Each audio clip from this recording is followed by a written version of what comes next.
Alors la puissance du contenu vertical est immense, les chiffres sont énormes si tu fais un bon contenu. Insta, TikTok et Shorts, c'est mon terrain de jeu de si ça marche pas, ça me touche pas.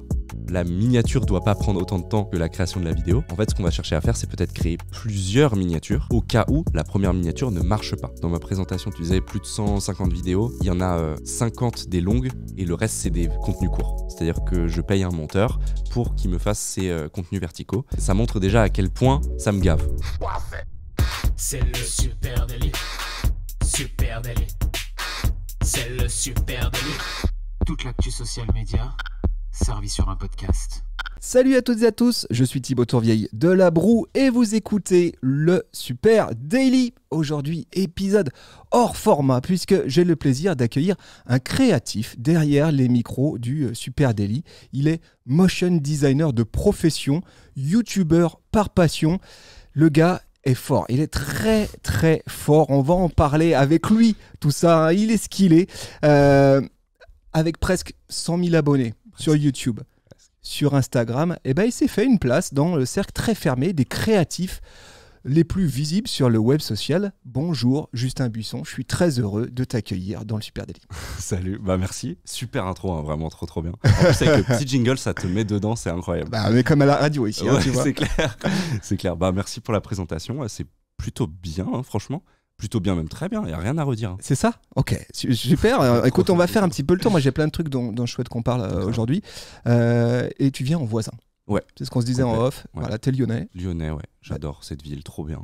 Bah, ça nous fait plaisir. Ouais. Ça nous fait plaisir parce que c'est vrai qu'on a la chance d'avoir des gens qui viennent d'un petit peu partout. Et puis, bah, y a des salons à Lyon et il y a Justin Buisson notamment. Quel plaisir de t'avoir ici, c'est trop cool. Je disais plein de choses dont je souhaite qu'on parle aujourd'hui. Ouais. On a écourté notre petit passage par la machine à café et je t'ai dit, Justin, non, stop. Parce que là, on est en train de se dire trop de trucs, je veux qu'on les garde pour derrière le micro. Dans les sujets dont j'aimerais qu'on parle aujourd'hui, évidemment, on va parler motion design. Ok. Évidemment. Ok, mon terrain, ça va. Je suis bien. Ça, c'est pour te mettre en confiance. Après, j'aimerais aussi que tu nous racontes un peu ce que c'est le YouTube game. Ouais. Voilà, parce que ça aussi, c'est ton terrain de jeu.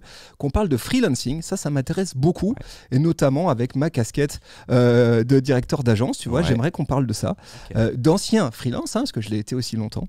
Je souhaite qu'on parle un peu d'Instagram, d'intelligence artificielle, plein de sujets sur lesquels j'aimerais qu'on ait un échange ensemble. Est-ce que ça te va comme programme ? C'est costaud, j'aime bien. Allez, très bien. Ouais. Magnifique. Donc, on va commencer par le début. Donc, toi, tu es motion designer. Voilà, c'est ton métier. Exactement. Voilà, c'est ça. C'est le métier, ouais. On met ça avant YouTuber, motion designer ? Ouais, on le met avant. Ok. On le met avant parce que ça me permet de faire des vidéos YouTube. Donc quelque part, c'est quand même le pilier, quoi. Donc tu es motion designer. Et le motion design, bah, c'est une discipline qui est complexe à délimiter, je trouve. C'est une discipline un peu... Dans le mot motion design, souvent, on met beaucoup de choses. Ah ouais. Y a de la motion pure et dure. Ouais. Le VFX, tout ce qui est effets spéciaux, le stop motion aussi, parfois même des logiques de 3D. Est-ce que toi, tu pourrais nous donner ta définition du motion design ? Ouais. Le motion design, je vais le prendre de littéral parce que je trouve que c'est le plus parlant, c'est tout simplement le design mis en mouvement. Il n'y a pas plus littéral, mais au final, c'est ce que c'est aujourd'hui. Comme tu le dis, il y a plein de sous-branches à cette définition. Les effets spéciaux sont du motion design quelque part. Donc, au final, cette définition elle est ultra vaste. Mais ouais, design en mouvement, je vois pas ce que je pourrais dire de plus. Donc, le job du motion designer, c'est de faire bouger des trucs, quoi. Ouais, donner vie, ouais, en fait. Donner vie à une affiche, donner vie à un personnage. Donc, ouais, c'est ce que je dirais. Bah, là, regarde, il y a une télé avec un personnage qui bouge. Ben, c'est un super exemple. C'est un personnage robotique qui est animé. C'est du motion design. Ok. Et parmi toutes ces sous-disciplines, ou en tout cas ces disciplines comme le VFX, comme la 3D, etc., est-ce qu'il y en a, toi, est-ce que tout le monde, quand on est motion designer, est-ce qu'on doit savoir faire un petit peu de tout ça ?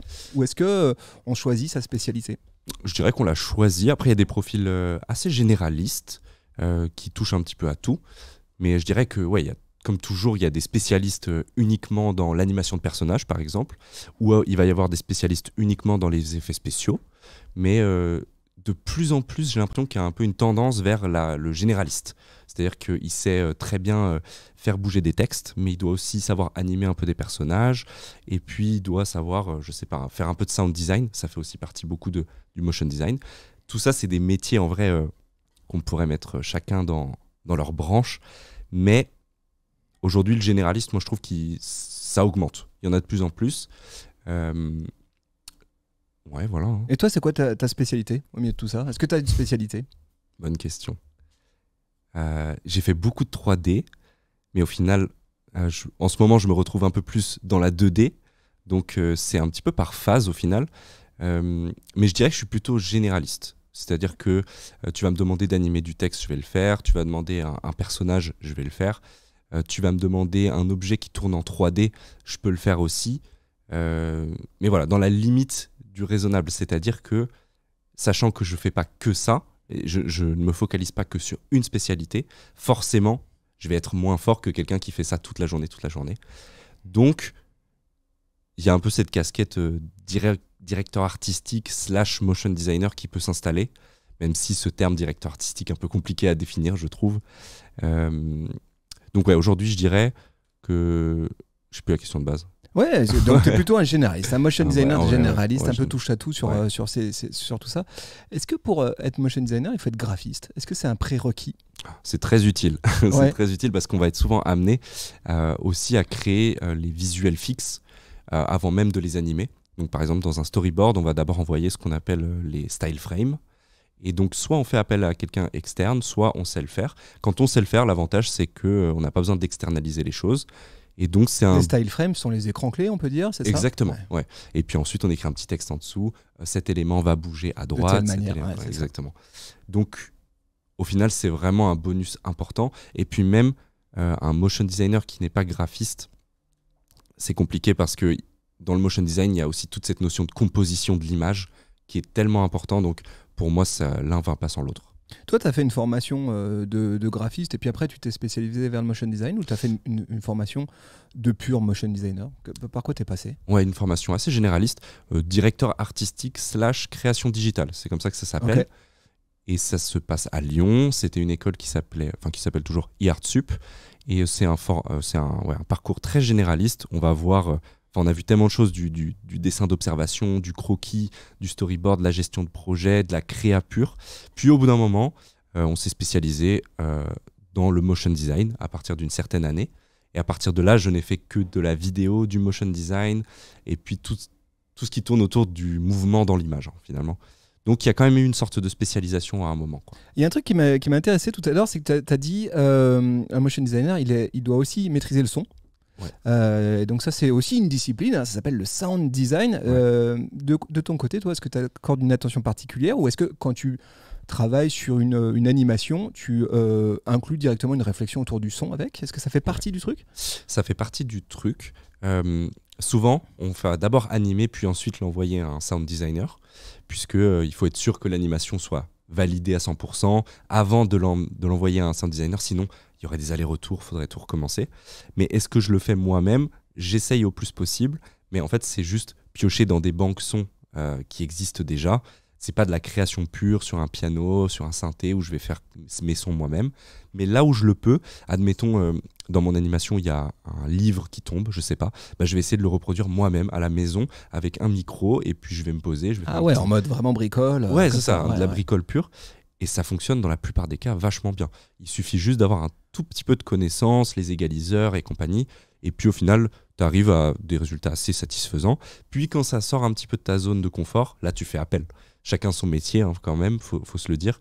Et puis il y a toujours moyen de... Et en fait, il y a des gens qui sont spécialisés dans le sound design pour des animations motion design. Donc ça se fait bien après. Et sur ton compte YouTube, toi tu as tu proposes alors il y a plein de contenus, on va y venir après tout à l'heure. Il y a un contenu que moi j'adore, dans lequel tu proposes d'animer les logos que les gens t'envoient. Ouais, j'ai l'impression que ça c'est ton format un peu récurrent en tout cas. C'est vrai, ouais. On t'envoie un logo, puis toi tu l'animes, hein, c'est ça le truc. C'est quoi qui fait qu'une anime de logo elle est réussie? Waouh. Wow, je sais pas du tout. Parce que ça, j'ai l'impression que dans l'exercice d'un motion designer, il y a dans les fondamentaux, tu as l'animation de typo, typographie. Si je rapporte ça à une production vidéo, ce qu'on appelle dans le jargon le synthé, ce qu'on trouve en Ouais, dessous, qui exact. dit Monsieur Dupont, agriculteur, Ouais, c'est ça. et qui est en train de bloquer le périph. Ça, le synthé, voilà, et en fonction des prods vidéo, il est plus ou moins animé. Et ça, déjà, c'est un peu ce qu'on attend de base d'un motion designer. Ouais. Déjà, c'est un prérequis. Après, je vais avoir des animations typo où je vais commencer à jouer avec la typo. Puis après, tu as cette fameuse exercice de l'animation du logo. Ouais. Je pense qu'aujourd'hui, il y a un paquet de PME qui ont un logo animé. Et que Ouais. ça fait quasiment partie des attendus. Une fois que j'ai ma charte graphique, je vais animer mon logo. Mais ça marche pas toujours. Qu'est-ce qui fait que ça marche en fait? Qu'est-ce qui fait que quand on tombe sur une anime de logo, on se dit waouh, là il y a quelque chose? En fait, il y a deux catégories pour moi. Il y a les animations de logo qui sont juste là parce qu'il fallait animer et c'est dans les tendances. Et donc, on fait juste un truc, on va dire, beau, esthétique. Et puis ensuite, il y a la deuxième catégorie d'animation de logo où il y a vraiment une réflexion, même dans l'image, dans l'arrivée du logo, comment il arrive, de quelle manière, pourquoi cette couleur, pourquoi est-ce qu'il y a un rebond. Tout est réfléchi et ça se ressent, j'imagine, dans le résultat final. Après, par exemple, si je reprends l'exemple que tu m'as donné tout à l'heure avec ma série où j'anime les logos, là, je suis plus dans la catégorie 1 où en fait, je vais juste rendre le truc un peu beau et je me fais plaisir. Il n'y a pas vraiment une réflexion sur « Ah oui, mais attention, c'est des filmmakers là. » En gros, c'est par exemple, si c'est une boîte de prod, leur logo, « Ah, mais ils font des films, donc il faut que je fasse arriver le logo de cette manière. » Il n'y avait pas cette réflexion-là. C'était plus « Tiens, j'ai cette mascotte devant moi, c'est un petit clap de cinéma. Et ben, je vais le faire clapper, il va y avoir des flammes. » Enfin, c'est vraiment, on s'amuse purement. Et ça, c'est plutôt la catégorie 1. Et ouais, après, qu'est-ce qui fait qu'une animation est réussie? Honnêtement, je me mets pas là. J'avoue que je saurais pas quoi dire. En vrai, je saurais pas trop. Ouais, non, j'avoue, je saurais pas. En vrai, Si vous voulez voir ce que c'est une animation de logo réussi, vous allez sur YouTube, vous allez ouvrir la chaîne de Justin Buisson et puis vous allez tomber sur des tonnes d'animes de logos réussis. Voilà, c'est à ça que ça ressemble. Effectivement, il faut du bagou et puis il y a sans doute de l'intuition. Allez, plongeons sur ta chaîne YouTube. Chaîne YouTube, si je dis pas de bêtises, 2020, c'est ça le lancement de ta chaîne? C'est ça. Ok, 2020. Et là maintenant, je le disais en intro, tu rassembles une communauté de presque 100 000 abonnés, 98 000 abonnés, un truc comme ça. Ouais, bientôt. C'est énorme, hein, bravo. C'est gentil, merci. En 3 ans. Voilà, en 3 ans, tu as publié 143 vidéos sur cette plateforme. Voilà, si vous vous posiez la question de c'est quoi l'ingrédient du succès sur YouTube, il y a peut-être déjà un début de réponse à cet endroit-là. C'est énorme, autant de contenu. C'est quoi, toi, les plus grosses évolutions que tu as pu ressentir en 3 ans sur cette plateforme YouTube? Qu'est-ce qui a bougé par rapport à quand toi, tu as ouvert cette chaîne? Tu veux dire globalement sur la plateforme ou dans notre niche plus peut-être dans les deux, tiens. Dans les deux. Alors, qu'est-ce qui a bougé sur la plateforme? Il y a eu beaucoup de choses. En 2020, on a vu donc l'explosion des formats courts qui est venu quand même vachement bouleverser la façon de créer. Il fallait que les vidéos aillent de plus en plus vite, qu'elles soient très concises. On était entre 8 et 12 minutes la vidéo. Il fallait qu'il y ait uniquement l'essentiel et qu'on s'ennuie plus du tout. Et ensuite, il y a eu les contenus courts qui ont explosé. Pareil, même principe, il faut qu'en 5 secondes, on ait compris le concept de la vidéo, sinon on se barre. Donc ça, c'était très 2020. Il fallait aller vite, même plus faire de conclusion à ta vidéo. Il fallait la terminer quand le spectateur s'y attendait pas. Et aujourd'hui, on commence à retourner vers une tendance un peu plus authentique, où on prend plus le temps. Les gens consomment de plus en plus du contenu long, très long, entre 30 minutes et 1 heure. J'appelle ça très long, hein, puisque avant, on appelait le contenu long 10 minutes. Donc ça a pas mal bougé et ça fait du bien parce qu'on a eu entre 2021 et 2023, je dirais, on a eu quand même des vidéos optimisées, quoi. C'est des vidéos optimisées rétention. Donc la rétention, c'est le spectateur, je fais tout mon possible pour que le spectateur reste jusqu'au bout de la vidéo. Et aujourd'hui, on est un peu plus dans ma rétention, elle va être moins bonne, mais je vais plus montrer ma personnalité, je vais être plus authentique, et donc je vais peut-être trouver un nouveau public qui est intéressé par ça. Et j'ai un peu l'impression qu'on est à nouveau dans cette phase-là aujourd'hui. Ouais. Est-ce qu'il y a un déclencheur algorithmique sur ces décisions-là? Parce qu'effectivement, tu as raison, c'est assez limpide. Précédemment, on se souvient tous de ces formats très courts, avec un format proche des 10 minutes. Maintenant, on voit les formats très longs s'imposer aussi. Est-ce que l'algorithme favorise maintenant davantage les formats longs qu'il y a 2 ans en arrière? Complètement. Déjà, pour la première raison, c'est que tu peux mettre plus de pubs dessus. Donc, la plateforme YouTube ça l'intéresse. Ils aiment bien. Ils aiment bien forcément. Et puis ils donnent tout pour garder le plus longtemps possible leurs utilisateurs aussi sur la plateforme. Et si les vidéos s'allongent, ça veut dire que le temps moyen de l'utilisateur augmente aussi sur la plateforme. Donc c'est tout à leur avantage que YouTube devienne une sorte de plateforme avec des contenus extra longs et pour autant pas moins qualitatifs. Attention, c'est une qualité exceptionnelle de plus en plus. D'ailleurs ça on peut en parler aussi, entre 2020 et 2024, la qualité des vidéos globalement a augmenté, voire même est devenue surproduite. Ça, je pense que beaucoup de gens l'ont remarqué et que ça devient presque même compliqué pour les petits créateurs qui ont moins de moyens de s'imposer. Et justement, hop, là, le cercle s'inverse un petit peu à nouveau. Les surproductions peuvent même un petit peu lasser les gens aujourd'hui et l'authenticité revient. On préfère regarder le petit gars dans sa chambre à nouveau. En fait, c'est des cycles. En 2017, c'était stylé. En 2020, ça l'était plus. Maintenant, c'est à nouveau cool. C'est des cycles, en fait. Bon, on l'a dit, toi, tu es motion designer. Comment, à un moment donné, on se retrouve à produire des vidéos qui durent 1 heure sur YouTube et surtout, comment, aujourd'hui, tu abordes cette partie-là de création? Est-ce que tu écris tes vidéos? Est-ce que tu as découvert en chemin un nouveau travail qui est celui de réalisateur, finalement? Ouais. Tout début, 2020, aucune écriture.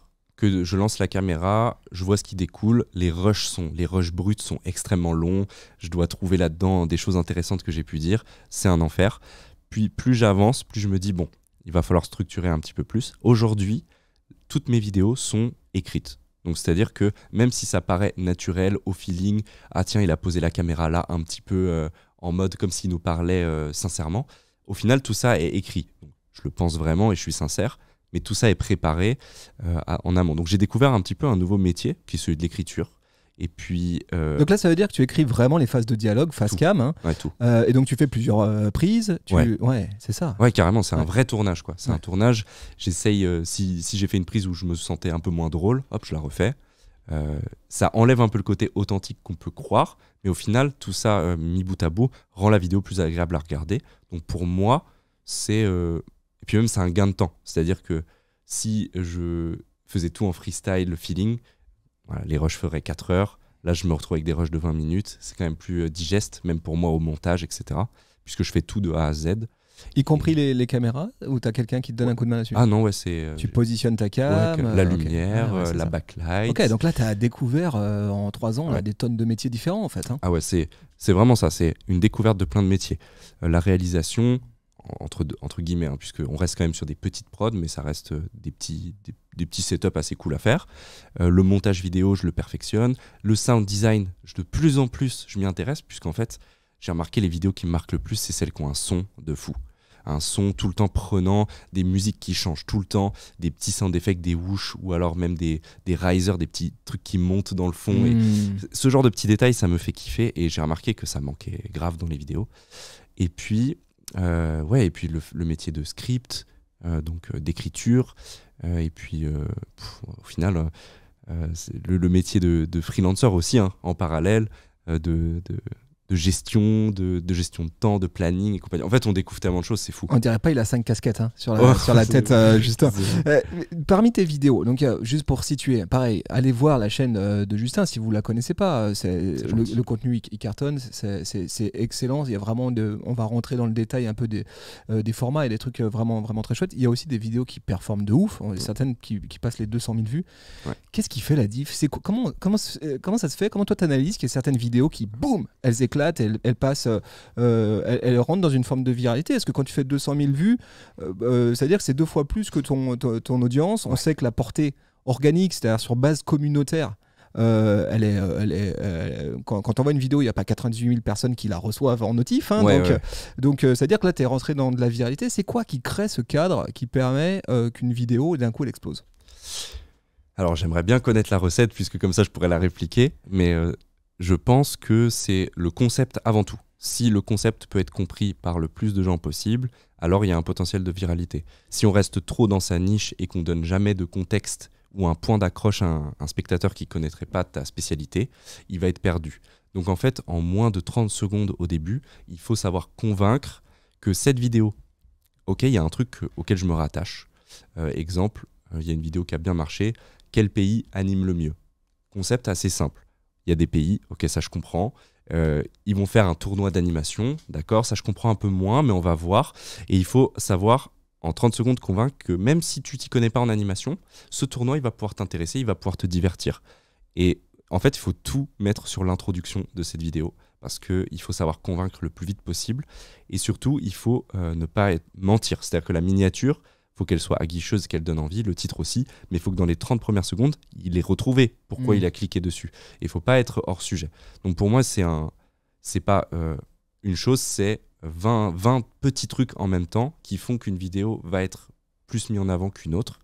Si ton intro est mauvaise, mais que ton titre et ta miniature est bien, compliqué, etc. L'inverse. Donc pour moi, c'est la recette, c'est d'amasser voilà, ces petits détails et de les mettre tous ensemble pour que ça performe.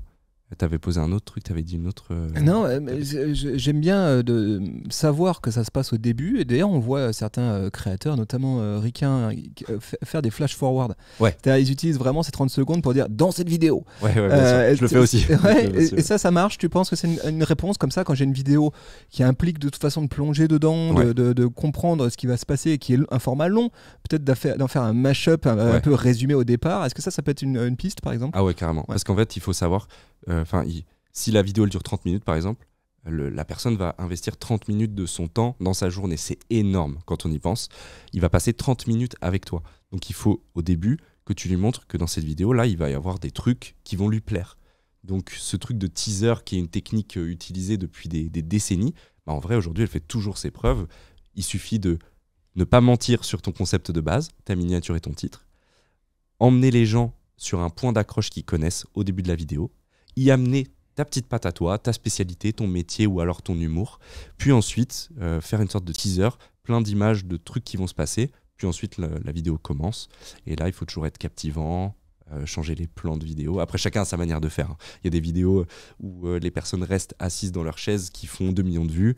Et il y a des vidéos où il y a du montage de malade et elles font 100 000 vues. Donc, c'est toujours, je pense, ce qui prime avant tout, c'est vraiment le concept de la vidéo. La façon dont c'est filmé et monté, parfois, c'est secondaire. Encore une fois, ça dépend, il y a plein de contre-exemples à ça. Mais l'exemple le plus concret, c'est Ryan Trahan, qui est un youtubeur ricain, qui lui filme tout à l'iPhone. Il le filme. Sa DA, c'est un peu du je m'en foutisme. C'est-à-dire qu'il va prendre son iPhone et il filme, sauf que tout est extrêmement bien rodé. Le concept est super, le montage est très bon, et au final, c'est incroyable. Et pourtant, il y a 0 prod sur ces vidéos. Donc c'est plus une DA réellement qu'une manière de réaliser. Je sais pas. Au final, peut-être qu'il joue un peu le gars qui a une DA un peu je m'en foutisme, ou est-ce que justement, il est vraiment comme ça dans la vraie vie ? C'est aussi un peu ce mystère, c'est qu'on sait pas vraiment. Et du coup, c'est ça qui est un peu excitant. Sur ta chaîne YouTube, tu proposes des vidéos que moi j'appellerais des vidéos build-in public, dans lesquelles tu vas raconter par exemple ton aventure de freelance. Ouais. Tu vas raconter, faire des retours d'expérience sur tes études en école d'art. Ouais. La vidéo elle est salée, hein, j'ai pas hésité. Ouais. Il y allait franchement. Ouais. Qui sont tes audiences cibles aujourd'hui ? Parce qu'il y a à la fois ce contenu très tourné créa qui potentiellement peut, j'imagine, parler à quelqu'un qui a juste un affinitaire là-dessus. Ouais. Et puis à la fois ces contenus-là qui là pour le coup ont l'air plus niche. C'est qui les audiences que tu cibles ? Elle a évolué, je dirais, cette audience. Au début, elle était très motion design, presque même technique un petit peu. Ils attendaient du tutoriel, des tips and tricks sur le logiciel directement. Puis elle a évolué tranquillement vers motion design, mais aussi des personnes qui font pas ce métier, mais tiens, ça a l'air sympa le motion design, je comprends pas trop. Ah, c'est divertissant, ils le vulgarisent un petit peu. Et aujourd'hui, on est presque un petit peu dans du freelance, des personnes indépendantes qui sont pas forcément dans le motion design. Par exemple, il y a des développeurs freelance qui peuvent regarder mes vidéos, et même des étudiants en école de communication, des étudiants en école de design au global. Donc aujourd'hui, je pense que ça s'est élargi sur étudiants, indépendants, et puis même un petit peu, je sais pas, j'ai pas envie de mettre les freelance, étudiants et puis les autres, mais c'est un peu ce que j'ai envie de dire, c'est la masse en fait. Plus mainstream quoi. Mainstream, ouais. Un petit peu. Le mainstream commence à arriver, hein. Je suis pas mainstream, mais je fais en sorte de peut-être le devenir, c'est peut-être la direction que prend ma chaîne au final. Mais parce qu'il faut savoir que quand on part dans du mainstream, on laisse un peu derrière sa communauté de base qui nous aimait parce qu'on était assez niche, assez proche de sa communauté et qu'on traitait d'un sujet de façon pertinente. Puis plus on se mainstreamise, plus on est obligé de simplifier tous les termes qu'on utilise, plus cette première communauté qui était là au début, ils se disent tu commences un petit peu... C'est compliqué à gérer ça. Exactement. Ouais. Et je crois que j'ai eu un déclic sur les 4 dernières vidéos. Je me suis dit, écoute, je crois que j'ai fait le tour sur le côté niche. J'ai envie d'expérimenter autre chose, plus des vidéos plus divertissantes, plus orientées humour, plus légères. Donc je laisse tomber cette communauté. Ça me fait un peu mal au fond, puisque ces gens-là, je les respecte beaucoup. C'est des gens qui sont très forts dans leur discipline, des artistes 3D, des motion designers que je respecte énormément, qui me suivent plus forcément, puisque c'est des gens souvent assez conservateurs qui aiment pas trop que les choses se mainstreamisent. Ils aiment bien avoir découvert un petit truc, une petite pépite, et au final, il devient comme les autres. Donc ça, c'est assez dur, je trouve, à accepter. Mais il faut faire un choix. Il y a aussi évidemment des gens de cette partie-là qui me suivront. Il y a beaucoup qui me diront « ça y est, c'est trop mainstream, je retrouve plus rien là-dedans, ça m'intéresse plus ». Donc c'est assez intéressant, ça, je trouve, comme phénomène en vrai. Ouais. Et là-dessus, est-ce que c'est impossible de faire les deux ? Est-ce qu'on peut à la fois avoir, tu vois, un angle de niche et le rendre grand public, ou alors est-ce que à un moment donné, il va falloir choisir son camp ?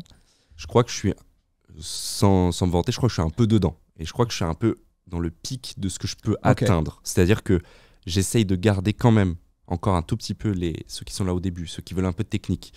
J'essaye de ramener ceux qui s'en fichent de la technique, qui veulent juste passer un bon moment. Et là, je suis un peu dans cette espèce d'entre-deux où en fait, je crois que j'ai atteint le plafond.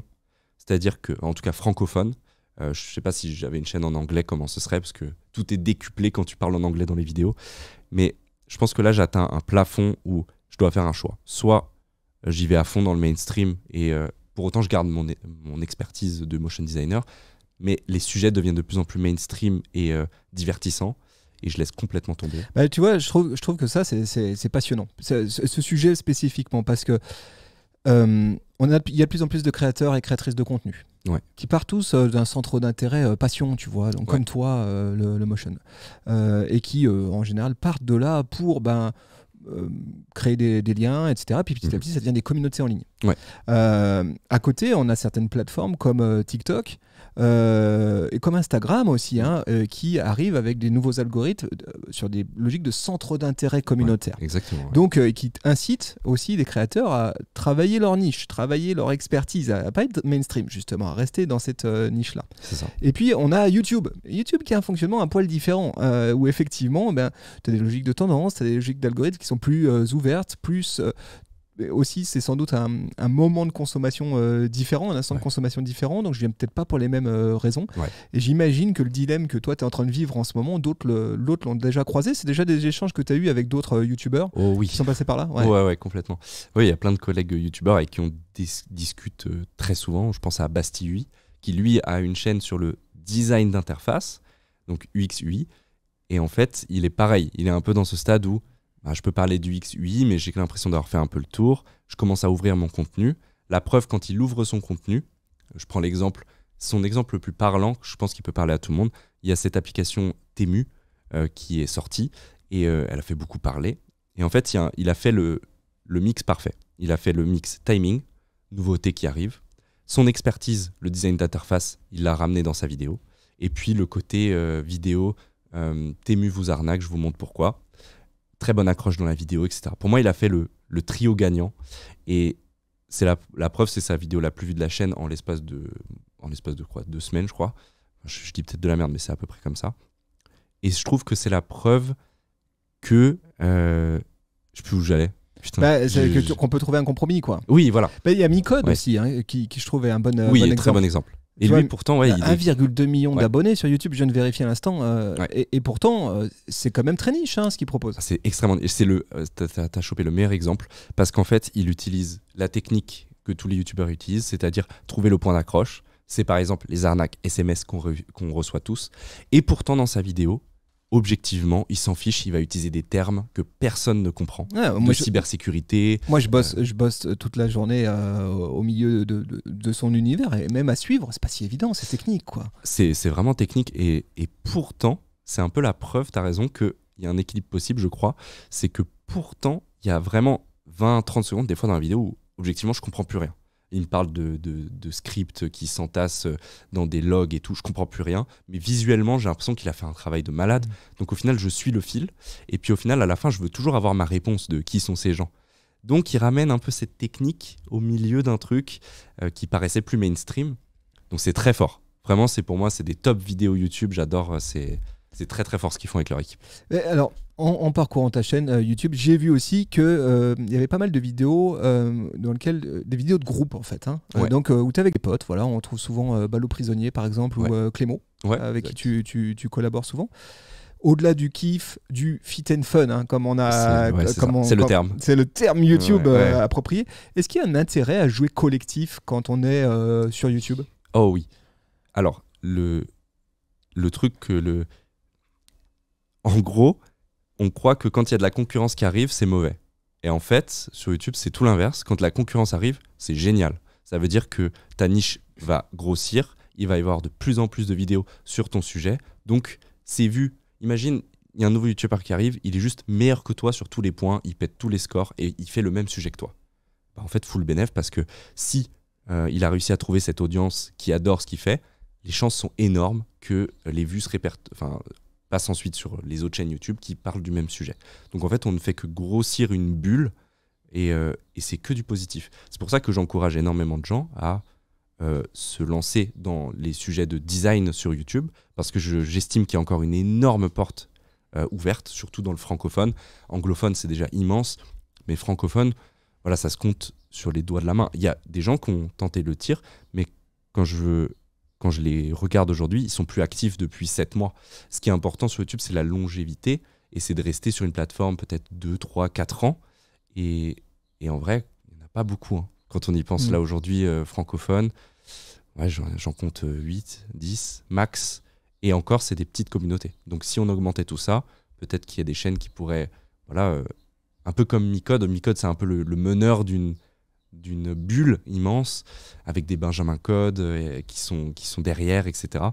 Et en fait, le fait de s'envoyer de la force respectivement, de collab ensemble, ça permet aussi de nourrir ces communautés-là et finalement que tout le monde soit gagnant, hein. C'est un peu ça l'idée ? Ah, c'est que du positif, Ouais. ouais, pour tout le monde en vrai. Ok. Moi, j'aimerais que tu me parles d'un truc, c'est que j'aimerais que tu me parles des miniatures. Tout à l'heure, tu en as parlé, tu as survolé ça. Et il y a carrément aujourd'hui des gens dont c'est le job, hein, des miniatures designers. Ouais, messieurs, dames, ça existe. Ouais. Pourquoi les vignettes YouTube, c'est si important que ça dans le YouTube game ? Donc déjà, c'est la vitrine, c'est la première chose que tu vas voir. Souvent, je crois qu'il y a un sondage qui a été fait, on regarde d'abord la vignette et ensuite on lit le titre. C'est ça l'ordre, mais il y a des gens qui font l'inverse. Mais en gros, c'est le truc qui doit te donner envie de cliquer sur la vidéo en l'espace de 1 milliseconde, puisque les gens scrollent et regardent la page d'accueil YouTube, et si ça leur plaît pas, bah c'est ciao. Donc, il y a presque autant d'investissement à mettre dans la miniature que dans la vidéo. Et ça a été prouvé par les Américains, comme toujours. Ça veut dire autant de temps dans la vidéo que dans la miniature ? Bah surtout qu'en fait, la miniature doit pas prendre autant de temps que la création de la vidéo, mais pas. En fait, ce qu'on va chercher à faire, c'est peut-être créer plusieurs miniatures au cas où la première miniature ne marche pas. Admettons, ça c'est génial avec YouTube, admettons tu sors ta vidéo, t'as mis ta miniature, t'es sûr de toi, la miniature, t'es sûr, elle est trop bien. Sauf que t'as pas pris de recul sur ton travail, et au final, quand les gens la voient, ils comprennent pas trop ce qu'ils voient, ils disent ça me parle pas du tout. Et là, ce qui est génial avec YouTube, c'est qu'à tout moment, tu peux la changer et tu n'es pas puni. C'est-à-dire que YouTube te laisse une deuxième chance, entre guillemets. C'est-à-dire que la miniature va être reproposée à une autre audience ou même la même audience qui n'a pas encore cliqué sur la vidéo. Et si cette fois, tu as convaincu avec la miniature, il y a même moyen de remonter la courbe, même 20 jours après, hein. Donc des fois, ça m'est arrivé. Je vois une vidéo qui démarre, ça va, elle démarre bien. Puis au bout de 5 jours, je fais... j'aurais aimé un peu plus, là elle commence à s'aplatir parce qu'il y a des courbes de vues dans les statistiques, et là il y a un paramètre qui s'appelle le CTR, click-through rate. C'est le pourcentage de clics par rapport au nombre de propositions sur la page d'accueil YouTube, et si celui-ci est en dessous de 8%, c'est pas top, s'il est au-dessus c'est excellent, etc. Donc en fait tu vas changer ta miniature. Si tu as la déterre, tu vas changer ta miniature, tu vas aller sur les analytics YouTube et tu vas regarder dans 2 heures, 3 heures si ce pourcentage a augmenté. S'il a augmenté, ça veut dire cette miniature, elle marche mieux. Pareil avec le titre, tu peux le changer aussi. Donc, faut toujours savoir adapter Si quelque chose n'a pas été compris, c'est que tu t'y es mal pris. Hein. Des fois, on est dans la tête dans le guidon, on se rend même plus compte que ce qu'on dit, en fait, il n'y a que nous qui le comprenons. Donc, toujours important de faire un peu un sondage. Il y a même maintenant des solutions d'A/B testing. Exactement. Sur YouTube. Toi, tu y as accès ou J'ai pas accès, non. Malheureusement, pour le moment, c'est accès anticipé pour des gros créateurs. Et sinon, c'est censé venir en 2024 par là. Et puis, il y a des trucs payants où tu peux A/B tester. Ah, ok, qui se plug sur YouTube. Ouais, c'est ça. Des sortes d'add-ons, Google Chrome. D'accord. Toi, tu utilises la bonne vieille méthode. Dans ton analytics, tu regardes si ton CTR est trop faible. Tu tentes de modifier un certain nombre de choses dessus et voir si ça le fait évoluer à la hausse. Hein. C'est ça. Je suis pas au niveau des créateurs où, tu sais, ils vivent que de ça. Ils ont des entreprises énormes avec des prods énormes. Si la vidéo flop, c'est la fin du monde pour eux. Moi, je suis à un stade où, si la vidéo marche moins bien, c'est pas la fin du monde. Ouais, c'est sûr que quand Squeezie il fait une prod à 200 000, il peut pas se permettre que la vignette elle soit ratée, quoi. C'est ça. Ouais. C'est pour ça que souvent ils investissent beaucoup sur la vignette, voire même ils en font 4 en stock pour être sûr de pouvoir avoir la bonne, quoi. Et toi, tu les produis toi-même les vignettes aujourd'hui ? D'accord. Qu'est-ce qu'il faut dedans ? C'est quoi le retour ? J'ai l'impression qu'il faut toujours une gueule déjà, point de départ. Et au final, il y a eu un moment non. Ok. Et même encore aujourd'hui, c'est le débat. Les miniatures les vidéos où ta tête ne sert à rien dans la miniature, il faut le sentir. Comment expliquer ? Il y a par exemple, je prends l'exemple d'un graphiste qui redesign des marques connues, admettons Pringles, et il va les redesigner dans un style futuriste.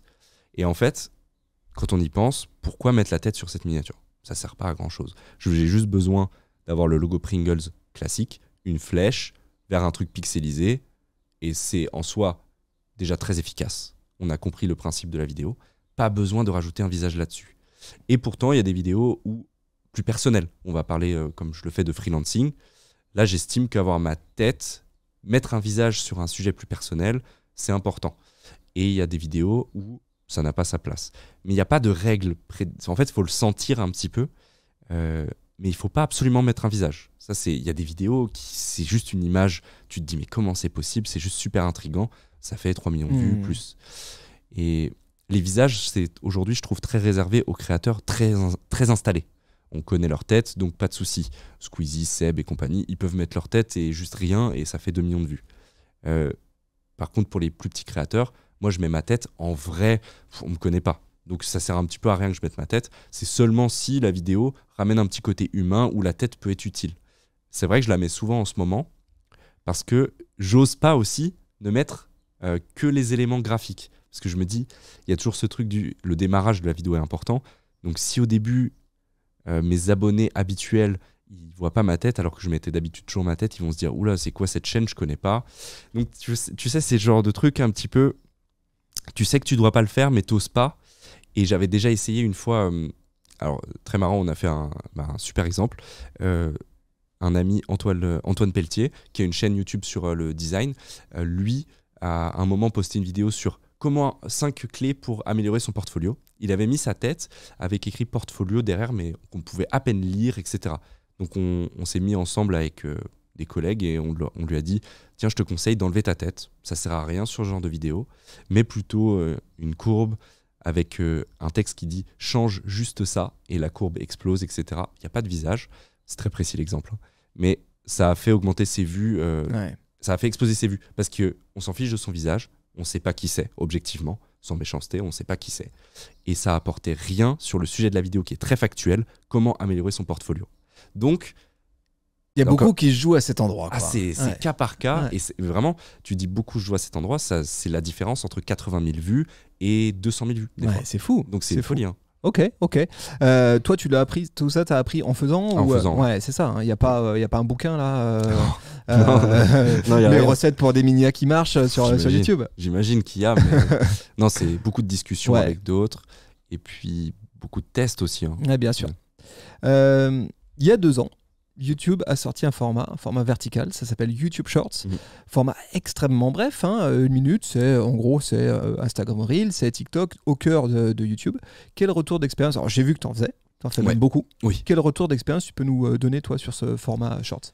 Alors, donc, je le fais depuis 1 an tout pile. Donc c'est super, je peux faire un débrief. Donc tu disais au début d'ailleurs, dans ma présentation, tu disais plus de 150 vidéos. Il y en a 50 des longues et le reste c'est des contenus courts. Donc à prendre en compte quand même. Et donc ces vidéos courtes, déjà c'est la première fois de ma vie que j'externalise un travail. C'est-à-dire que je paye un monteur pour qu'il me fasse ces contenus verticaux. Et c'est la seule.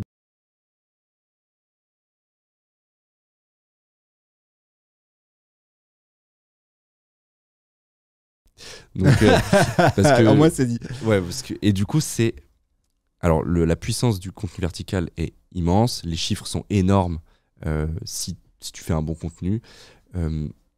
Ça peut aller très vite. Tu peux prendre beaucoup d'abonnés pour une répercussion qui est très faible, je trouve. En tout cas, ça ne se ressent pas dans la vie réelle immédiatement. Ou alors, il faut l'avoir fait depuis un sacré moment pour débloquer rien que la moindre première opportunité.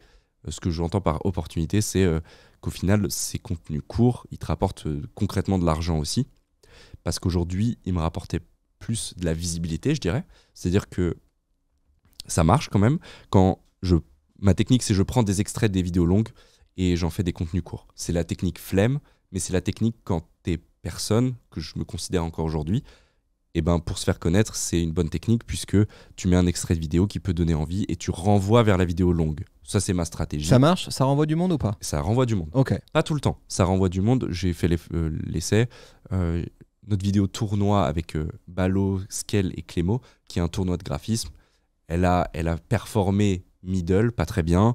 35 000 vues au bout d'un mois, pas fou pour la collab que c'était. Puis j'ai fait des shorts par-dessus sur ce concept. Et au final, aujourd'hui, elle se retrouve aux alentours des 46 000 vues. Donc ça a pris quand même un petit 11 000 vues. Donc ça paraît peu, mais c'est quand même pas mal. Et ça permet, j'imagine, de prolonger la durée de vie de ta vidéo. Ouais, c'est ça, lui redonner une seconde vie aussi. Ouais. Ouais. On le voit dans les statistiques quand il va. Ouais. On voit que les gens ont cliqué par rapport aux shorts. Donc tu vois cette statistique. Ok, intéressant. Donc au final, tu sens que ça fonctionne quand même. Et est-ce que les contenus courts m'ont rapporté des opportunités? Très récemment, oui. Donc j'ai fait mes premières collaborations verticales. Donc là, une marque qui te contacte et qui te dit je veux une collab, et toi tu lui proposes on le fait en short, ou c'est même lui qui demande? Ouais, c'est ça. Et c'est la première collab. Alors là, c'est incroyable. Première collab, c'est YouTube en fait. Il me demande de promouvoir les YouTube Shorts. Ok, bah ça tombe bien. Donc voilà. Okay. Et ensuite, deuxième collab, rigolo aussi, c'est TikTok France qui me propose d'expliquer le motion design sur leur compte. Et donc, c'est des contenus verticaux assez cool à faire.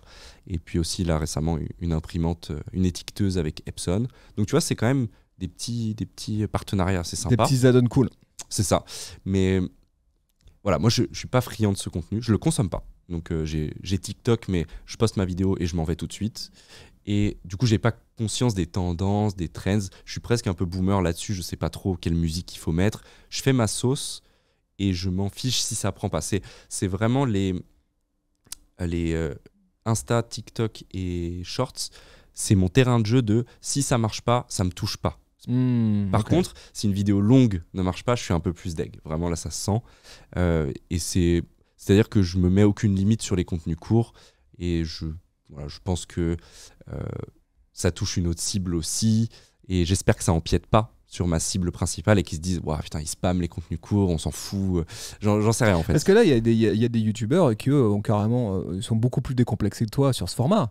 Il y en a même qui, je pense, parce qu'on en parle beaucoup en ce moment, Thibaut InShape, qui s'est carrément fait une spécialité. Il poste quasiment plus que ça, et c'est devenu vraiment un énorme moteur de recrutement d'audience pour lui. Ouais, mais du coup, ça a été déjà un peu débunké que c'est des abonnés qui viennent d'Inde, principalement, puisqu'il fait des vidéos sans son. Et donc, au final, on se retrouve avec une communauté un peu inactive.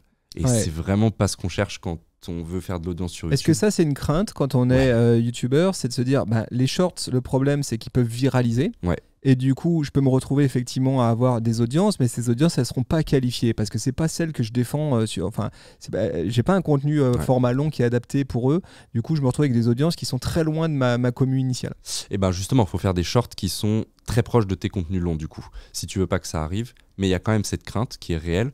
Je pense que j'ai des abonnés fantômes qui ne veulent que des shorts de ma part et qui vont jamais aller voir mes contenus longs. Donc j'ai potentiellement 15 000, 20 000 abonnés qui en vrai s'en fichent un peu de mes vidéos longues.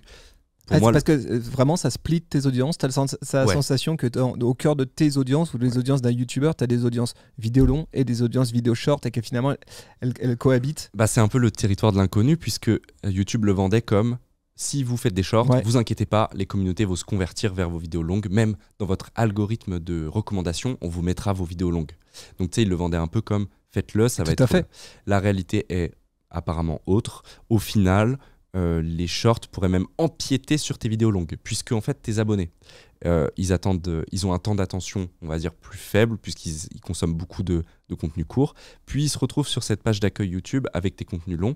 Puis ils vont faire peut-être baisser ta rétention, ton contenu. Ils vont commencer à le regarder, ils vont faire au final, non, je veux Ouais, pas trop et puis je suis déjà à satiété de Justin Ouais. Buisson parce que j'ai déjà maté 3 shorts d'affilée. Donc la conséquence, ça peut être que ça Ok. fasse baisser la rétention globale de toute ta chaîne et que tes vidéos longues prennent un coup. Vous savez quoi, les amis, là, depuis qu'on discute avec Justin, moi je suis frappé d'un truc, c'est que les youtubeurs, quand ils parlent de data, ils s'y connaissent. Non mais c'est une vraie diff parce qu'ici j'ai reçu des TikTokers, j'ai reçu des Instagrammeurs, etc. Et ils sont moins à l'aise sur cette dimension-là, tu vois. Et je trouve que ça c'est très intéressant de voir qu'un YouTuber, à un moment donné, c'est un créatif, mais c'est un créatif qui, pour percer, a été obligé de devenir aussi bon dans l'analyse des chiffres, dans la data, etc. Est-ce que toi tu as la sensation que ça c'est aussi quelque chose que tu as appris chemin faisant et que c'est un facteur clé de succès pour un YouTuber aujourd'hui? Bah déjà, je pense que la différence majeure entre TikTok et YouTube, c'est que tu dois choisir ton contenu sur lequel tu cliques, alors que versus on te propose du contenu. Et ensuite, pourquoi on a une différence, je pense, de connaissances en data, c'est parce que sur TikTok, c'est un peu, ça peut prendre comme ça, sans trop d'explications. Alors évidemment, il y a des TikTok qui sont super bien pensés, et qui sont pensés pour la viralité, mais il y a même des TikTok des fois qui prennent, tu sais pas trop pourquoi. Et sur YouTube, pour faire une vidéo virale, c'est du travail. Enfin, vraiment, c'est pas aussi... alors, j'imagine qu'il y a eu des contre-exemples, il y a des vidéos qui ont explosé comme ça. Mais si tu veux, en tout cas sur le long terme, être toujours pertinent, sur YouTube, il faut te poser 20 000 questions. Et surtout, analyser tes statistiques. Je sais qu'il y a beaucoup de gens, ça les angoisse en fait d'aller voir les statistiques. Ah, à ce moment-là, quand j'ai parlé de ça, les gens sont partis. Hyper chiant. Ça veut dire que quand je parle de ma vie, tout le monde s'en fout. Tu sais, c'est hyper quand même... hyper relou en fait d'aller regarder tout le temps des statistiques. Faut aimer ça. Moi je fais partie des gens qui un peu entre les deux, c'est-à-dire que je sais ce qu'il faut regarder et il y a d'autres statistiques que je vais pas aller regarder, mais c'est vrai qu'on est pas mal calé. J'ai remarqué que quand on discute avec d'autres collègues youtubeurs, on se retrouve un peu à parler de même sujet, un peu comme ça au feeling quoi. On se retrouve à parler de courbes des fois alors que notre truc de base c'est la création quoi. Donc ça peut être un peu toxique en vrai. Faut faire attention, faut trouver ce juste milieu, de pas regarder tout le temps parce que YouTube a ce système de ranking. Il te dit sur tes 10 dernières vidéos laquelle a le mieux marché ou pas. Si je sors une vidéo demain et qu'elle est 6 sur 10, ça veut dire que sur les 10 dernières vidéos, t'en as fait 5 autres mieux. Ouais. Donc en fait, ça peut être toxique, faut faire attention. J'aimerais maintenant, Justin, qu'on parle de ton activité de freelance. Allez. Voilà, tu parles sur ta chaîne YouTube, tu parles aussi beaucoup de ça, de freelancing. Et dans certaines vidéos, tu expliques comment tu trouves des clients, comment tu chiffres tes prestats. Ouais. Est-ce que le freelancing, c'est un passage obligatoire aujourd'hui pour un motion designer ? Alors, je trouve que les modèles aujourd'hui le privilégient. Je crois qu'en ce moment, les modèles d'agence qui commencent à émerger, c'est un pôle très restreint de personnes en contrat, gestion de projet, créatif, peut-être directeur artistique, et toute la main-d'œuvre, elle va être cherchée en freelance. C'est un peu le feeling que j'ai aujourd'hui du monde en 2023-2024, du monde de l'entreprise dans la création en tout cas. Je pense que le facteur numéro 1, c'est les économies, je pense, puisque tu peux faire appel sans les charges et compagnie. Et aussi, on s'est rendu compte après pandémie qu'au final, travailler avec des gens que tu connais pas tant que ça et que tu vois même quasiment jamais, c'est possible. En fait, c'est quelque chose de possible. On n'a pas besoin d'aller au bureau, on n'a pas besoin de se connaître tant que ça pour qu'un projet se passe bien.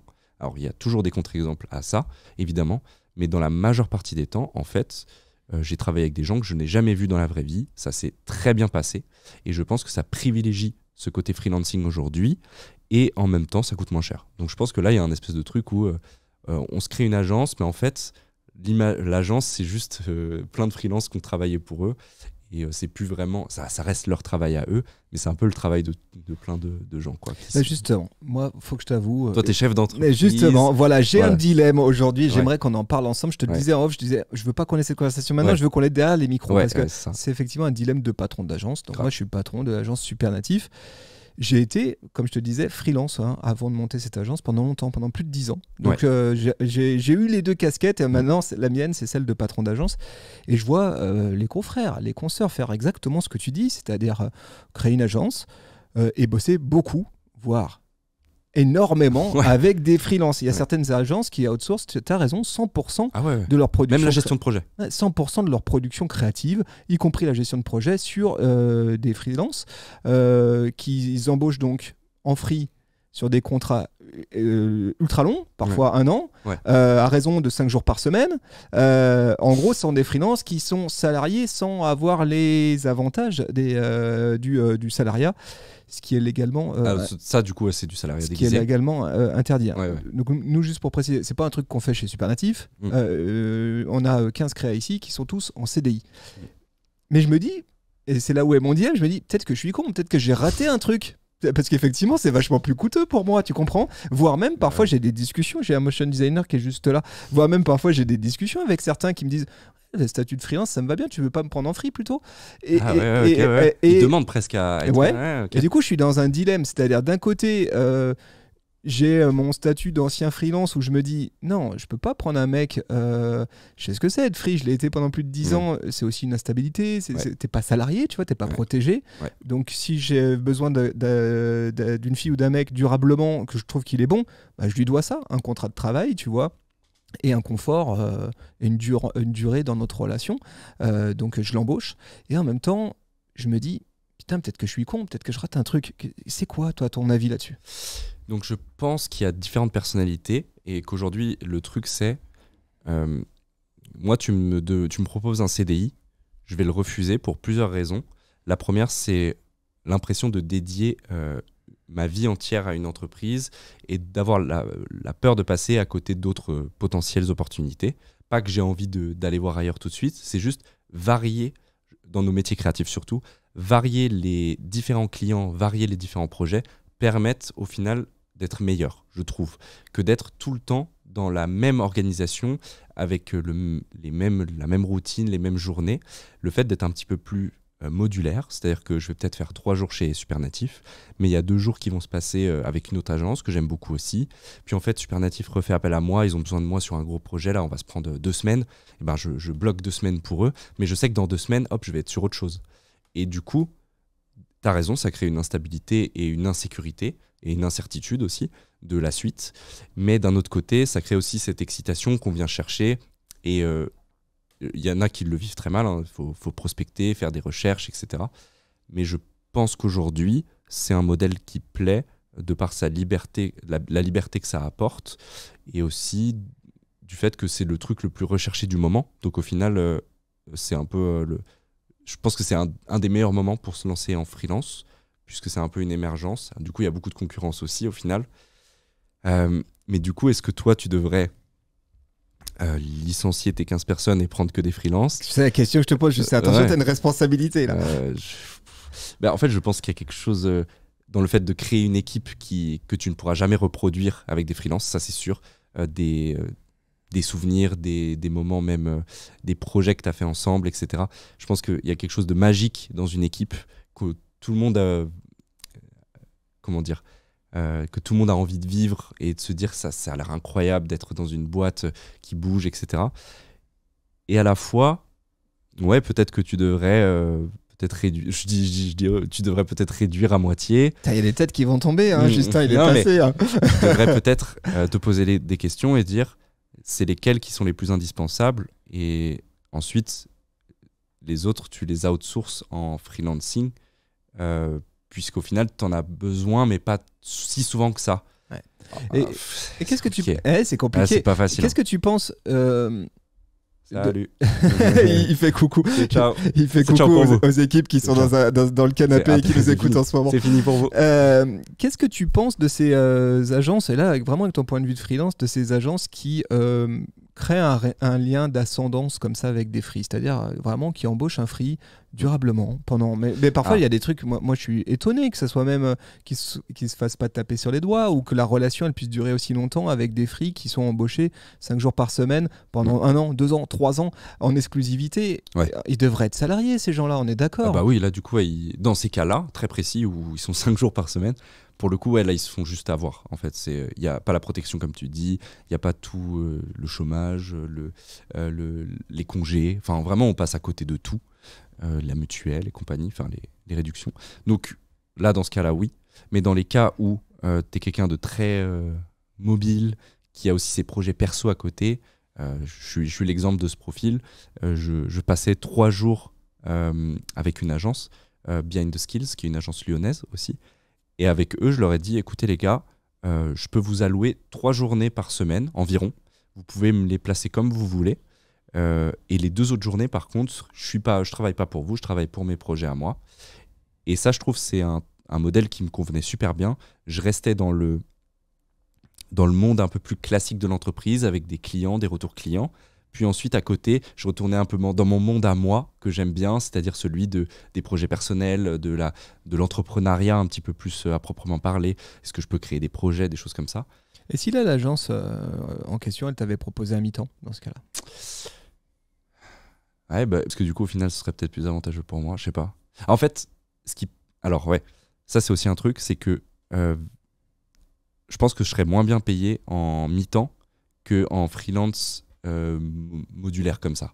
Ce qui permet, vu que les charges sont si élevées pour les patrons, de ce que je comprends, moi je suis pas un expert, mais de ce que j'ai entendu, c'est tellement élevé qu'au final, on peut même augmenter son prix de freelance et quand même être encore en dessous de ce que dépenserait vraiment la personne pour un mi-temps. Donc du coup, je sais pas, voilà, je suis à un certain prix. Et au final, pour eux, ils se disent ah ouais, mais c'est génial parce qu'en mi-temps, on aurait dépensé 2000 € de plus. Donc, oui, on perd tous ces avantages qu'on pourrait avoir à mi-temps, mais d'un autre côté, on a plus d'argent et donc peut-être qu'on s'y retrouve un peu mieux. Il faut faire les calculs, mais voilà. Tu fais aussi une série de vidéos que moi je trouve passionnante dans laquelle tu interviews d'autres créatifs freelance. Ouais. Voilà, j'adore. C'est une petite vidéo fait en extérieur, souvent. Ouais. Le format est vraiment très cool et puis les discussions, elles sont vraiment passionnantes. Il y a ce genre de discussion complètement. sur comment je fixe mon TJM, mon taux journalier quotidien, etc. Très intéressant. Et tu leur poses souvent une question, c'est est-ce que le métier de freelance, c'est dur? Alors, à mon tour de te poser cette question. Ah oui, est-ce que le métier de freelance, c'est dur? C'est dur pour plusieurs raisons, parce qu'il faut avoir conscience qu'on ne va pas faire que pourquoi on est bon, c'est-à-dire de la création. On va être amené à faire 20 métiers en même temps, j'abuse, mais on va être amené à faire des trucs qu'on ne pensait jamais faire, de la gestion d'entreprise, de la comptabilité, même si elle est très soft si on est en micro-entreprise. On va être amené à prospecter, à se vendre, à être sur des appels, faire de la gestion de projet si jamais il faut externaliser avec d'autres ressources. Admettons, j'ai besoin de sound design, je vais faire appel à quelqu'un, comment ça se passe sur ma facture. En fait, on apprend la vie, en vrai, en freelance, ça permet d'apprendre le fonctionnement simplifié de l'entreprise. Et donc, c'est super, mais il y a des gens pour qui ce n'est pas fait, je pense. Et du coup, pour moi, je trouve ça dur, mais à la fois, je n'imagine pas ma vie en CDI. Donc, je préfère que ce soit un peu plus dur mentalement et que ça me prenne un peu plus la tête, voire même que les week-ends, je déconnecte pas parce qu'au final, j'ai toujours besoin d'être à l'affût si j'ai reçu un mail ou quoi. Là où un CDI, effectivement, je suis employé, je sais qu'à 17h, je peux rentrer chez moi et c'est pas mes problèmes. Enfin, en tout cas, ça peut être mes problèmes, mais ce sera pour demain. Ou alors, je prends pas la responsabilité de ce truc. Là, tu prends la responsabilité de quasiment tout. Et donc, tu deviens ton propre patron. C'est un peu classique. Enfin, c'est la suite logique. Donc, c'est dur, mais c'est gérable et ça dépend des gens. Et du coup, moi, je préfère que ce soit dur que d'avoir un confort et d'avoir plein d'avantages. Donc, c'est très personnel, je dirais. Ouais, je comprends. T'aimes bien ma réponse En tout cas, je la comprends très bien. Ouais, je comprends tout à fait ce que tu veux dire. Aujourd'hui, toi, tu as une double activité. Tu es à la fois créateur de contenu, youtubeur. Tu es aussi motion designer freelance. Est-ce que tes activités de créateur de contenu, en ligne, elles t'aident aujourd'hui à trouver des clients motion? Eh bien, beaucoup moins qu'on ne pourrait le penser. Donc on pourrait se dire, waouh, il a une grande communauté, il parle de motion design, il doit couler sous les demandes de motion design dans ses mails.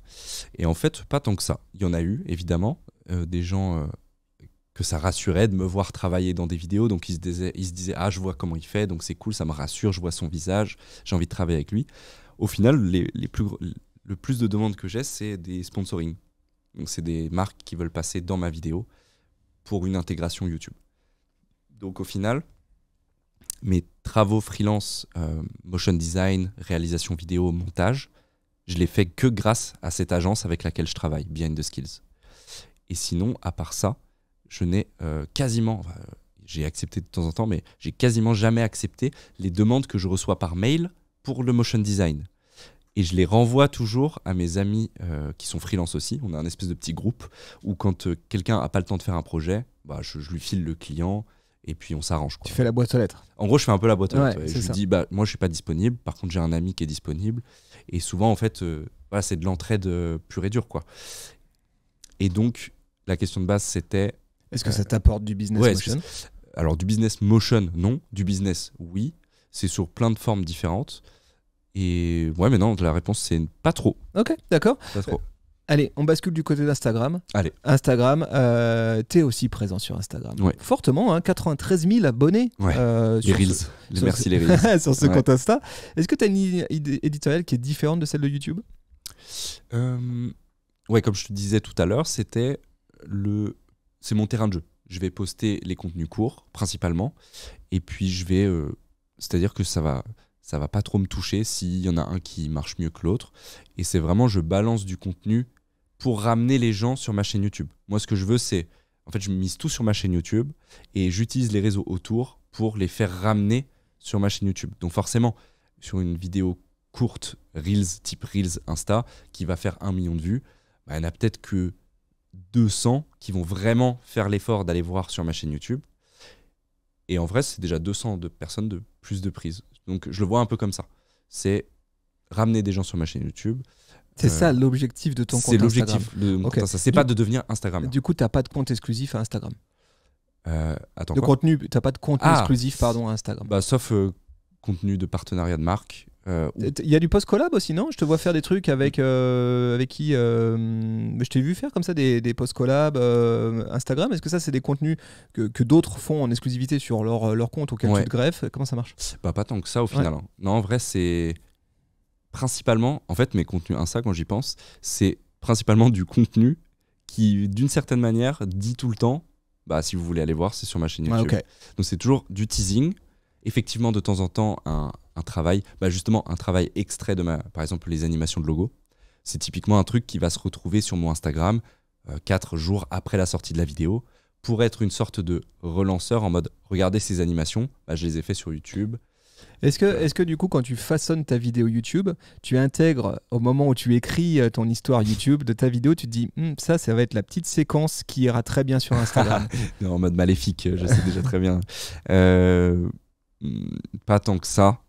Je pense que je le fais un peu instinctivement, sans m'en rendre compte, mais je le planifie pas exactement. T'as pas genre une capsule Insta, clac. Non, c'est pas quasiment. Non, elle est pas prévue. Elle est pas prévue telle quelle. Okay. Non. Sur Instagram, je les ai vus, ces posts collab de marque. Effectivement, on les voit. Oui. Et là, ils sont bien visibles à cet endroit. Est-ce que les marques avec qui tu collabores, elles t'achètent une presta de motion, d'expertise, ou est-ce qu'elles t'achètent un accès à tes audiences? C'est quoi qu'elles t'achètent réellement? Je pense qu'elles achètent l'image de s'associer à une audience hyper précise, vu que j'ai une audience quand même qui reste, même si je me mainstreamise de plus en plus, j'ai une audience qui est super facile à définir. C'est plutôt des indépendants entre 20 et 30 ans et qui aiment tout ce qui est création, développement, web. Et résultat des courses, quand je dois vendre une table standing desk sur Vérin, c'est parfait. T'es la cible, t'es mon levier parfait, quoi. Ouais, c'est ça. C'est ça l'idée. Hein. Ouais. Ces collaborations, comment est-ce qu'elles arrivent jusqu'à toi? Elles sont en direct? Est-ce que c'est des agences? Est-ce que c'est les marques en direct qui te contactent? Comment ça marche? Très bonne question. Ça a changé justement très récemment. Avant, soit elles tombaient dans ma boîte mail et je m'en occupais, soit j'allais démarcher les marques que j'aime bien. Il y a des marques que j'utilise au quotidien, des softs que j'utilise au quotidien où je me dis, je l'utilise en vidéo, ce serait vraiment génial qu'on collabore. Et du coup, je faisais l'effort d'aller prospecter. Vraiment, je me présentais. Je vous propose ça. Je vais faire ça dans la vidéo. C'est mon concept. Et je vous demande ça en retour. Donc, je suis un peu perdant. J'annonce mon prix. Celui qui dit son prix en premier a perdu. Mais j'étais en mode, moi, j'ai envie de ça. Si vous acceptez, bah, on peut faire découler ça. Depuis octobre, j'ai un agent. Alors, ça, c'est le changement dans ma vie que je ne pensais pas, qu'il allait arriver. C'est un agent qui travaille déjà pour 10 autres youtubeurs, dont Benjamin Code, des youtubeurs rap, etc.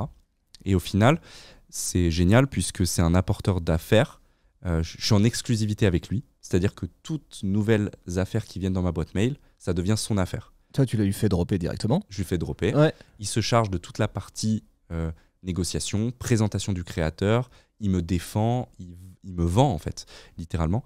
Et c'est plus dur qu'on ne le pense de se vendre. Tu te dis, ouais. Et en fait, il a fait doubler mes prix, quoi. Alors que avant, j'estimais déjà bien me vendre. Et le gars fait doubler mes prix. Donc je suis en mode, chacun son métier en fait. Et lui, qu'est-ce qu'il fait? Il se commissionne dessus? Exactement, il prend un pourcentage. Okay. Et puis à la fin, sur la facture, il prend le pourcentage pour les échanges de mails, la présentation, les allers-retours, s'il y a des retours sur les intégrations, les partenariats. Et c'est surtout, il fait marcher. En fait, c'est avantageux parce qu'il a déjà un énorme réseau. Donc, il peut même faire marcher son réseau pour moi et c'est à son avantage puisque tout type de collaboration c'est de l'argent pour lui aussi. C'est du donnant-donnant en fait. Ouais, je vois bien. Est-ce que c'est plus facile de faire des collabs de marques sur Instagram ou sur YouTube? Et je pense notamment YouTube sur la partie vidéo longue, tu vois. J'ai l'impression que c'est pas du tout le même format de collab. C'est-à-dire que sur Instagram, on attend de toi que tu produises une vidéo dédiée, tu vois, sur la collab. Et puis elle est même clairement notifiée, collaboration commerciale, etc. Sur YouTube, ça vient s'intégrer à un de tes formats. Exactement. Et j'ai l'impression que c'est pas la même démarche. C'est quoi le plus simple à vendre et puis c'est quoi le plus simple à réaliser? L'intégration sur YouTube est le plus simple à vendre et à réaliser, je dirais. Pour la simple et bonne raison que intégrer quelque chose, une marque qui a du sens pour toi, enfin si tu as bien choisi ta marque, ça peut se faire de manière super fluide dans une vidéo YouTube. Là, il y a une vidéo qui va sortir dimanche et j'ai un sponsor dessus.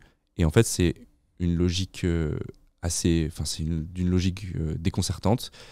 C'est un drive et en fait, les gens avec qui on travaille avec moi ont déposé leurs travaux sur ce drive. Donc, il n'y a pas plus fluide comme intégration que je peux faire. Et puis, comme tu dis, sur Instagram et TikTok et compagnie, c'est presque de la vidéo sur mesure pour la marque. Et là, ça demande de la réflexion, enfin plus de réflexion, pardon, parce que ça demande aussi de la réflexion des intés. Mais plus d'échanges aussi avec peut-être plus d'échanges la marque, pour un prix plus faible aussi. Okay. Puisqu'au final, le marché YouTube de l'intégration est tellement installé et tellement rodé. Il y a même des processus, c'est vraiment hallucinant. Et c'est tellement installé que c'est maintenant logique. Et les prix sont énormes en fait, comparé à du Instagram. C'est du combien la différence de prix entre Insta et YouTube, juste pour donner un ordre d'idée. Sur YouTube, là, actuellement, c'est plus entre 2000 et 5000. C'est un peu large, mais c'est entre ces deux-là, parce que ça dépend des marques. Et sur du Instagram, parce que je suis pas Instagrammeur de base aussi, c'est plutôt entre 1000 et 2000. Ouais, donc du simple au double, voire triple, c'est ça? Ouais, ça. D'accord. Okay. Ça dépend vraiment des marques. Ouais, je comprends. Mais donc, et aussi parce que je suis de base plus youtubeur. Donc forcément, je suis plus intéressant pour les marques sur YouTube. Mais ça, c'est un sujet, on pourrait en faire on pourrait parler le sujet des partenariats, waouh. Ouais, c'est un gros sujet. C'est vrai, énorme. C'est vrai. Un jour, je ferai une table ronde. Okay. Franchement, en vrai, tu vois, avec plein de créatrices, créateurs, aussi pour avoir plein de points de vue. Parce que je suis sûr que oui, il y a des tendances fortes et en même temps, il y a des spécifiques. Et t'as déjà eu peut-être un ou une agente de youtubeur? Non, mais tu vois, ça serait vachement intéressant. C'est une super idée. Ouais. Je pense que vraiment, il y a tellement de choses à dire. On en parlera, tu me donneras 2-3 contacts. C'est très bonne idée, merci pour la piste. plus globalement, c'est quoi toi ton rapport aux marques? Parce que je suis tombé sur une vidéo intéressante dans laquelle tu dis, moi, les grandes marques, je m'en fous un peu. Ah oui, je vois la vidéo, c'est vrai. Ce qui m'intéresse, c'est les projets, etc. Et moi, j'avais la sensation que pour un créatif, ça compte quand même le poids de la marque dans le portfolio. Tu Ouais, vois, la ouais. marque pour laquelle je bosse, je veux dire, si tu passes un peu de temps sur Behance, tu vois bien quand même l'impact dans un portfolio de grands noms de marques, parce qu'aussi, Ouais. c'est pas le même exercice que pour une petite adresse locale. Ouais. Comment tu vois les choses, toi? Donc là, on parle plus du côté motion design ou plus du Ouais, côté plus de, YouTube plus de ce côté-là. Ouais. Ouais, c'est ça. Parce que je vois que l'interview dans laquelle j'ai dit ça, je disais, ouais, si je me.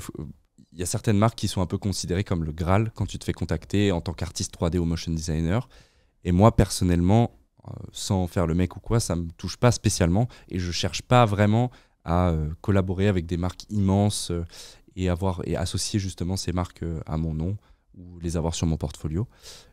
Moi, je cherche plutôt des projets qui sont peut-être moins bien payés. Je vais pas être super bien payé, mais ça aura été un peu plus fun ou peut-être moins robotique ou moins orienté marketing. Et donc, je me serais plus amusé. C'est un peu toujours la tendance globale de ma chaîne YouTube. Je fais des choix pas très rentables, mais qui me font plaisir. Je m'y retrouve quand même. Mais si j'étais dans l'optimisation ultime, il y a des choses que je ferais différemment. Et si je voulais... alors déjà, j'ai pas accès à ces grandes marques, donc forcément, la question se pose pas. Mais je pense que je serais pas très intéressé, en toute sincérité. Si je me faisais contacter par voilà, des... Si Adidas t'appelle demain pour dire vas-y, fais-nous une belle anime de logo. Il hésite là, ouais, juste mais non, je sais pas. Non, je crois pas trop. Ok. Pas trop. D'accord, Je crois pas ok, trop, ok. ouais. Je comprends. Je trouve qu'il y a d'autres grandes marques. En fait, il faut voir ce qui est grande marque. Mais je pense qu'il y a autre chose que Adidas et qu'il y a aussi de l'impact aussi. Ok. Je sais pas. Est-ce qu'on parlerait pas un peu d'IA rapidement? Ouais. Rapidement. Ouais. Si c'est possible de parler rapidement d'IA. Ouais.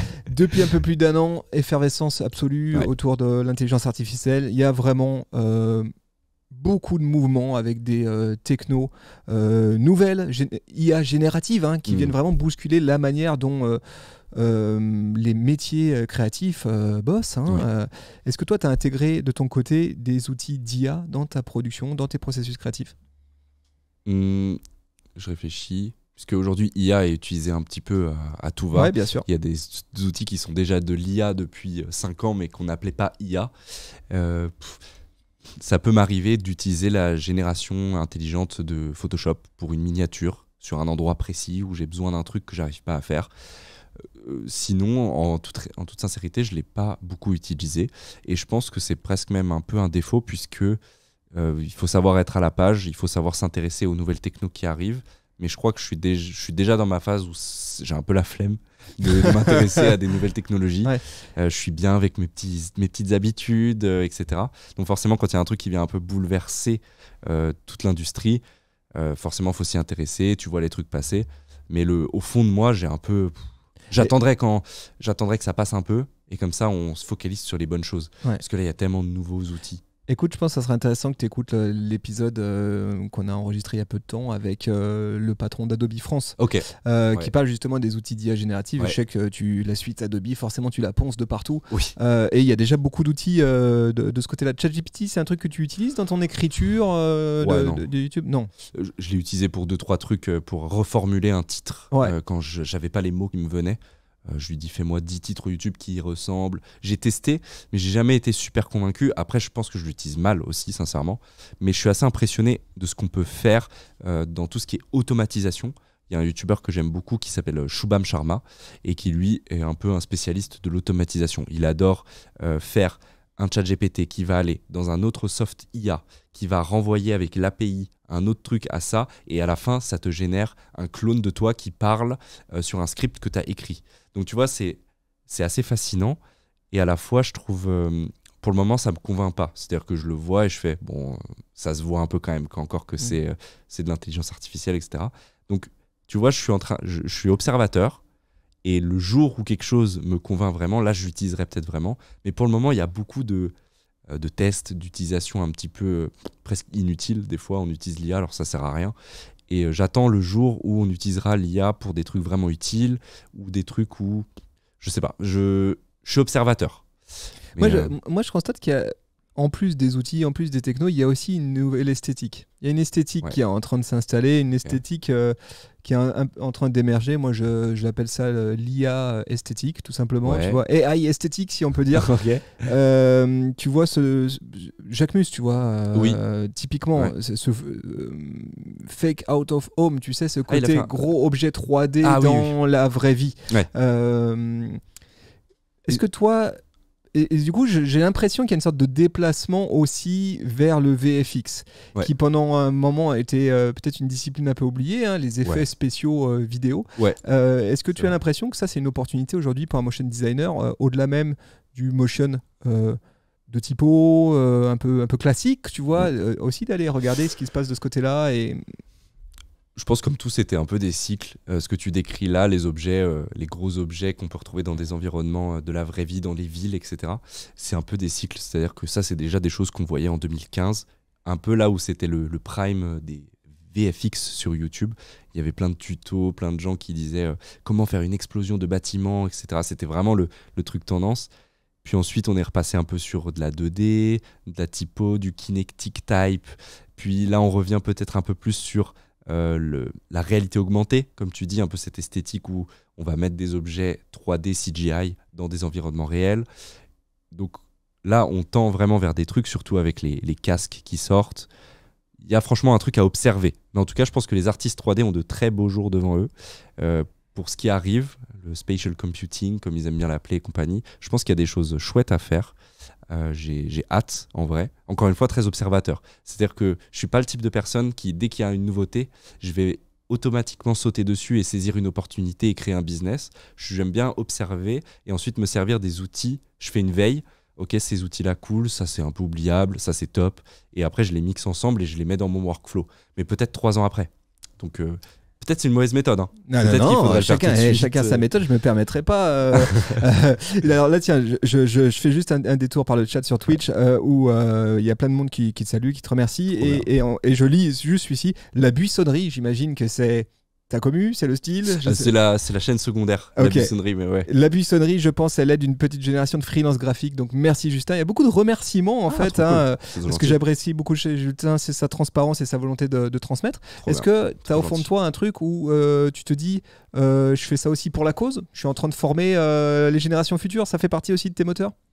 Je n'ai pas trouvé de contenu similaire au mien sur le freelancing sur YouTube. Donc j'ai voulu... Enfin, je prends l'exemple du freelancing.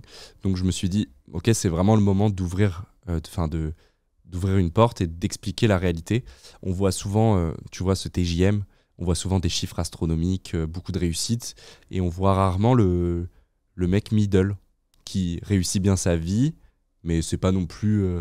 Crésus, quoi. Ouais, il a un beau chiffre d'affaires, son TJM, il dit qu'il est de 500 € par jour, mais bizarrement, quand il fait des projets, bizarrement, on a trouvé un accord avec la marque, on est plutôt à 225. Donc, je montre la réalité des choses, qui est que les projets, on n'est pas... la plupart des freelancers ne roulent pas sur l'or. Il y en a quelques-uns qui s'en sortent très bien, surtout dans la 3D, la réalisation, là, ça paye bien. Mais quand tu démarres, c'est pas la folie, t'es pas à plaindre, j'ai rien à dire, mais je voulais montrer ce truc du middle. Genre, c'est bien, mais regarde, il y a plein de trucs que je fais mal. Et du coup, ça crée des trucs dans les commentaires qui est assez fou. C'est que les gens se discutent entre eux, en fait. Il y a des gens qui sont vraiment pas d'accord sur certains points de vue. Je sais que quand j'ai annoncé combien je gagnais, il y a eu 2 équipes. L'équipe, mais vraiment, tu te souvent, c'est une honte absolue. Vraiment, revois tes contrats, c'est n'importe quoi. Et il y a la team, putain, bravo pour une première année, c'est excellent. Moi, je suis à peine à ça. Donc, tu vois, il y a déjà un petit peu ces classes sociales qui se forment, un peu méprisantes et certains dans l'encouragement. Donc, c'est super intéressant ce qui se passe. Et moi, je suis un peu là, encore une fois, en observateur. Et moi, avant tout, ce que je veux montrer, c'est la réalité. C'est-à-dire que là, en septembre, je referai la vidéo, je dirais 2 ans en freelance. Et si cette fois, je crois que j'étais à... Je sais plus combien j'étais de chiffre d'affaires, mais si mon chiffre d'affaires a doublé, j'aurais pas peur de le dire. Je le dirais, ça s'est passé, j'ai fait ça pour que ça double. Et à la fois, s'il est moins bien, j'aurais pas peur de le dire. Cette année, vraiment à chier, voilà, j'ai fait des erreurs. Et Finalement, j'ai pris le CDI que me proposait Thibaut de chez Superlatif. ouais, ça aussi. Justin, un énorme merci. Ça Merci à fait toi. bientôt 1h30 là, qu'on papote. Wow. C'était top. Où est-ce que c'est le mieux de te suivre? On a compris YouTube. Est-ce que tu as des canaux plus directs à toi où on peut te MP, etc. C'est quoi le meilleur endroit? Je réponds quasiment partout. J'essaye au plus possible. Je me garde des petites sessions où je réponds aux gens. Donc vraiment, ça peut être Twitter, Insta. Twitter, Insta, c'est très bien. Déjà. J'ose LinkedIn. LinkedIn, ouais, aussi. Allez. En vrai, LinkedIn, ouais, je suis Ok. Allez, saluer Justin Buisson. Dites-lui que cet épisode était Merci vraiment à très tous. cool, qui vous a apporté plein de trucs cool. Un énorme merci à toi. Merci beaucoup pour ton temps. Vous avez écouté cet épisode dans une application de podcast. La famille, balancez les 5 étoiles. Je veux dire, là, c'est pépite. Il y a 1h30 J'avoue. de discussion avec Justin Buisson. C'est Regardez, mérité. il a tout posé sur la table, Justin. Balancez les 5 étoiles, mettez un commentaire, envoyez cet épisode à un pote autour de vous. Je suis sûr que ça pourra lui faire plaisir. Énorme merci à vous.